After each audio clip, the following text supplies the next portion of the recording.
I'm a child of the West. I have often said to people that it is hard to know me until you have felt the wind of Colorado blow through your clothes.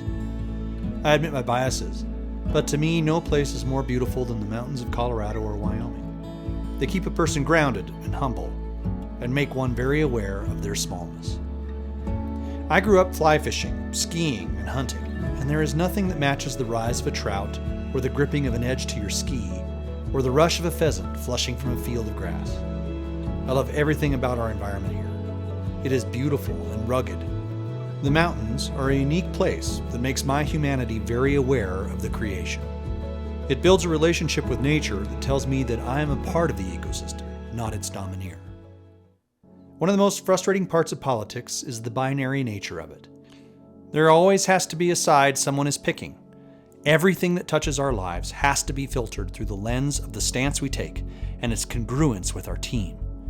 That way of processing the world has always felt a jarring intersection with my interactions with nature and her mountains. An omnipresent example in my Colorado life is a river. It's an incredible confluence of beauty, recreation, and progress. It serves a community that it runs through with many purposes that aren't simply one thing or another. It will be used for development and progress of humanity, and can be a destructive force when it isn't respected or when nature runs her inevitable course. A river provides beauty and habitat for a multitude of living things. It is timeless and will be here long after I have departed, regardless of my political stance on the environment. I've always known this. One step into the roaring fork of the Colorado River and your respect for the multifaceted dimension to creation is heightened. It's a far cry from what the political narrative is presented as. And in this polarized, media-dominated world, the environment and her issues are distilled down to sound bites and limited versions that pay no respect to the reality of the habitats we live in. If I were asked, I am an environmentalist. But because of this insane insistence upon a binary stance, I dare not say that around my Republican friends. If I did, it would instantly mean that I buy into the authoritarian nature of how environmental policy has been abused.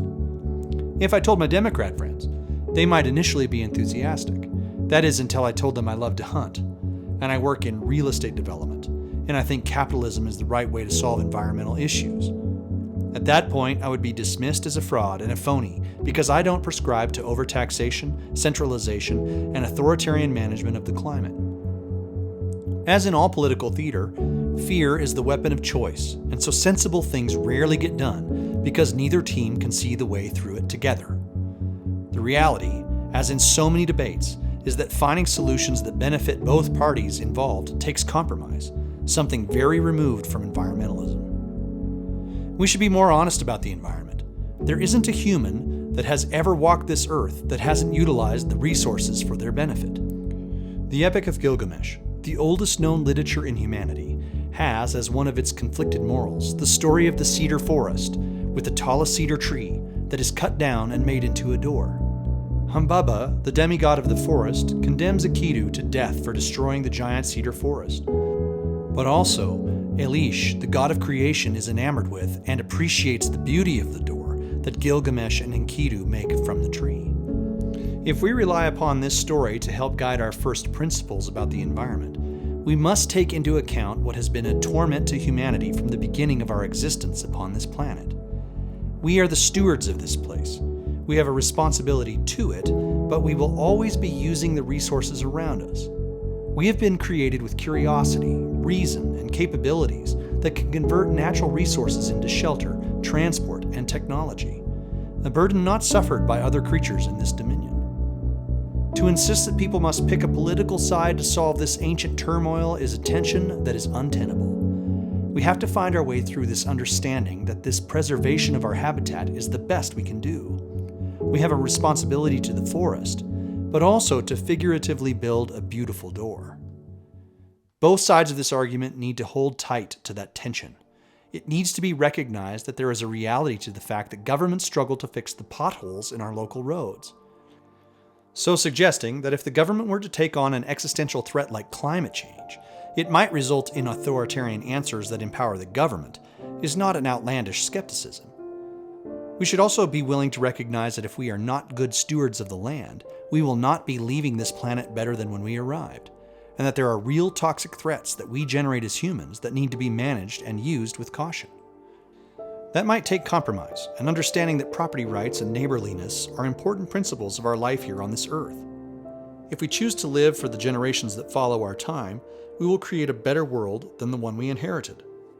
There is no doubt that protecting special places should be a priority of our time here on this planet. We should also recognize that tremendous progress has been made by the capitalist system. It has advanced humanity and cleaned up the world around us. It was the United States that first recognized the need for national parks. Others have championed community associations for the cleaning and preserving of wildlife, rivers, and seasides. People have cleaned up the Hudson, the Chesapeake, the Ohio River, Lake Erie, and many other incredible places, all for the sake of their children and future generations. The American citizens have consistently advocated for a cleaner place to live, a protected environment for creatures big and small, and know intrinsically that they themselves have to be the ones to protect their habitats. If we realize that the government agencies and the corporations that lobby them do so for the unscrupulous benefit of their pocketbooks and power, we can build a better, cleaner world. Once again, it is not the average American person who advocates for this pass on damaging behavior.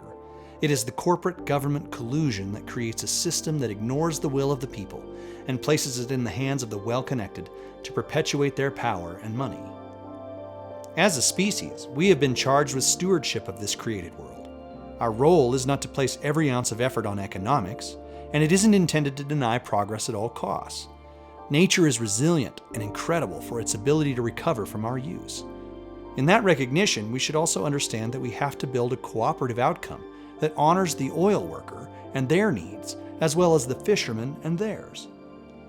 If we allowed the free market to work and removed all subsidies and collusion from government for renewable energy and the ones for oil and gas, the best and most efficient methods would rise to the top.